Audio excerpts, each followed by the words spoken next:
Good morning, everyone. It is 9:05. Shout out to Joel and Devin over here at True Automotive coming in on their day off. Joel is knocking out some bags on his Tundra. Devin is already working on the front steering rack of this truck. So he's pulling out the old one. Looks like he's got the tie rods and everything off of it. Let's see if you guys can see it here. Like 35 balls. I think so. So he's got this pulled apart. He's got the rack somewhat loose. He's gonna start pulling that out, and then we'll get into installing the new Solo Motorsports rack and kind of show you how that process goes. But day 2 of Operation PreLander. Let's get into it. So Devin's working on this factory steering rack, and it's giving him a fun time. Fun time for Devin. But once we get this thing out, we can start fitting the new one and get those bits in there. And from there, we'll go to cycling the shocks, see if we can even fit the hydro bump in this little space or not. And if we can't, it's fine because I have the bypasses. You know, most cases you can either run the bypasses or hydros on these trucks. I would choose running the bypasses any day of the week. So if we can't fit the hydro bumps, no big deal. What we'll do is take out the coilovers here. Have Riley from Locked Offroad, just flew in last night from Florida. He'll go ahead, build the shocks. He'll talk about the shocks a bit, and from there we'll just keep moving forward, and hopefully that power brakes will get my adapter to me in time, but we shall see. They might not be here till Tuesday. Fun stuff.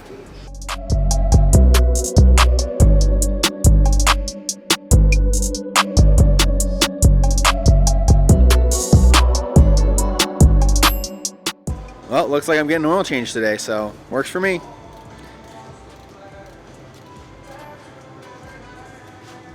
So Devin's going to take this off, let the oil drain out, and then we're going to be able to pull that rack straight out, theoretically.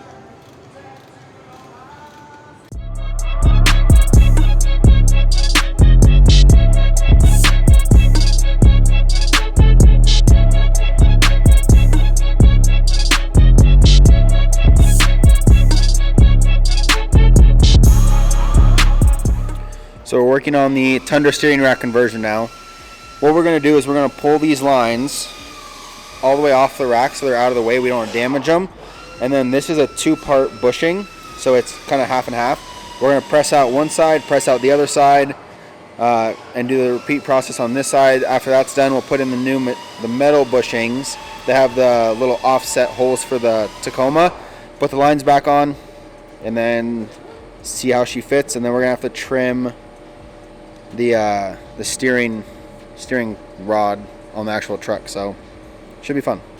All right, so Devin's taking a 14mm wrench to these lines here. He's already got one removed. Gonna remove the second one. He's got everything cleaned up, blocked off for, you know, keeping any debris out of there as we press these bushings out. Both lines are now removed, so now we're gonna cover up these holes here. So again, no debris can get into anything of importance while we are pressing these out.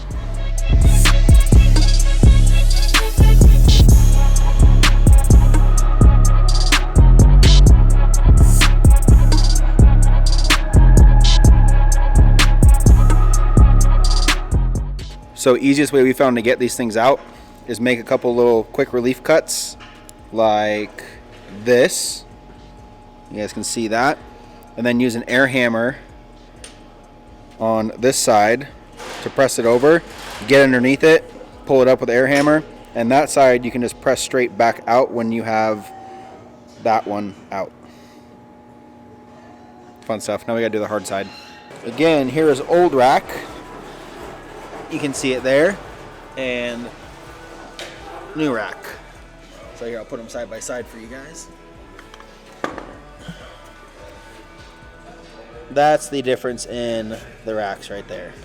Old rack on the right, new rack on the left. What Devin is doing is taking those lines off again so we can try and fit it up in here to mock it up to see where we have to have those misalignment spacers or bushings set so everything lines up inside here. We'll see how this goes. So while Devin works on that, Joel is going to start tacking the double shear in place as well as the bypass hoops. What he's going to do is he's going to tighten these 3 bolts all the way down. Then he'll tack up here. Then he'll tack through here so everything stays in place. Then he'll work his way over to the bypass, tacked in place, start putting this to the frame, clean this all up, tack it in place, put the support bar up through here, tack that in place. Once everything's tacked in place, we'll be able to pull the coilover out and have Riley start building the coilovers.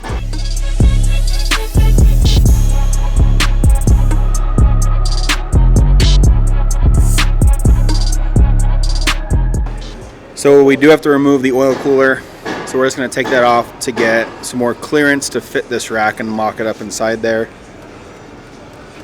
It's a process, but honestly I think this compared to that little dinky thing is going to be worth it. Especially if I go 37s. This thing will turn 37s no problem.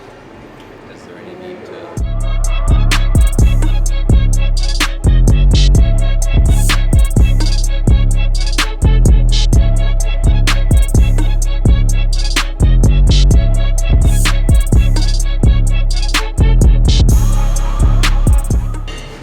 These guys are both working that Tundra steering rack into place to see where those bushings have to be pushed in to make sure that they're going to line up with the original mounting points of the stock rack. Looks like they got it in, and now it's got to line everything up. Sweet.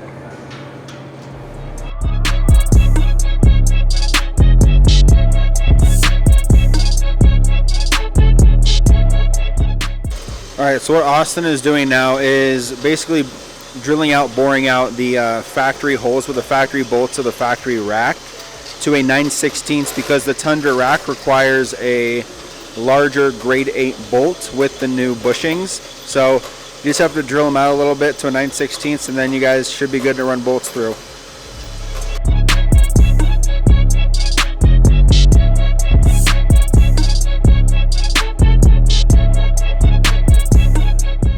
Alright, so Devin has one bushing done and lined up perfectly. Now he's going to knock out this one while Joel is tacking bypass hoops in place. While that's being done, Riley, owner of Locked Offroad, is going to build some shocks. So put some 16-inch 700-pound springs on it. We'll be ready to go. It'll have 0 preloads. It'll be nice.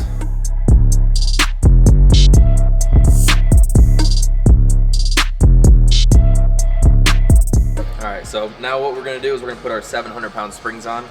First thing we do is our little spring washer. Goes right up here to the top. Like that. Then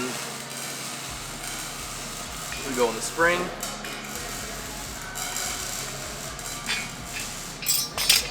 And I like to have the logo facing out. You don't need to, just for details. We'll put it right in here. And it's currently set at about 5/8 of an inch of preload just to fit the spring on the shock. There's no preload at all on the shock, but it's a 15 3/8 spring space, and we're gonna put a 16-inch spring on there, so it'll be perfect ride height.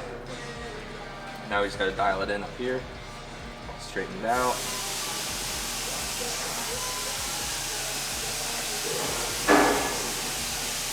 More. Okay.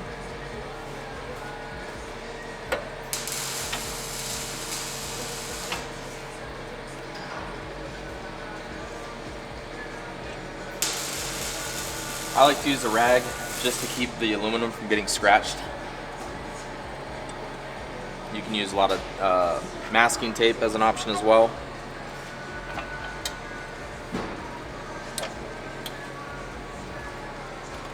Okay. Everything's nice and secure. There we go. Okay. And now we're just gonna break this.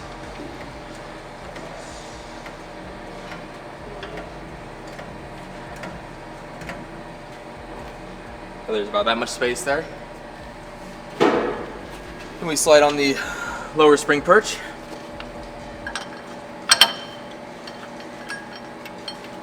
And as I straighten that out, I'll loosen this as well.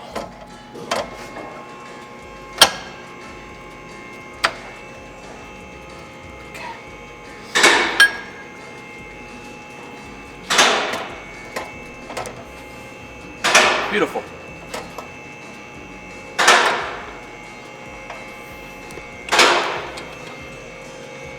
That's how you properly install a spring. And if you wanted to adjust the preload, all you need to do is take a 6mm Allen to the screw, and that'll let you loosen the upper spring retainer, and you can change the preload that way. But for putting the spring on, a lot of people, what they'll do is they'll put the spring compressor on the middle part of the spring here and then down here. What Riley is saying is put a rag up here and compress from here and let it compress from the bottom up. That's the easiest way I've found to do it. Sweet, throw them on the truck.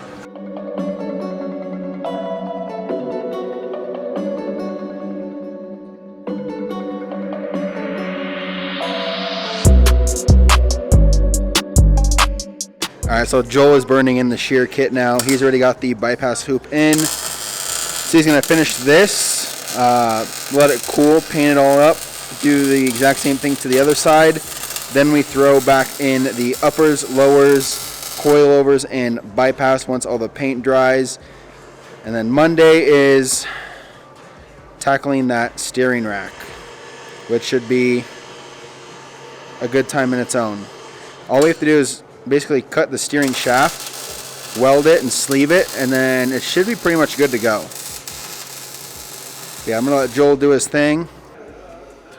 Day 2 is done. Everything is now welded and burned in. So bypass hoop all the way in, welded to the bucket up top, reinforcement welded in, welded on, double shears welded in, welded in.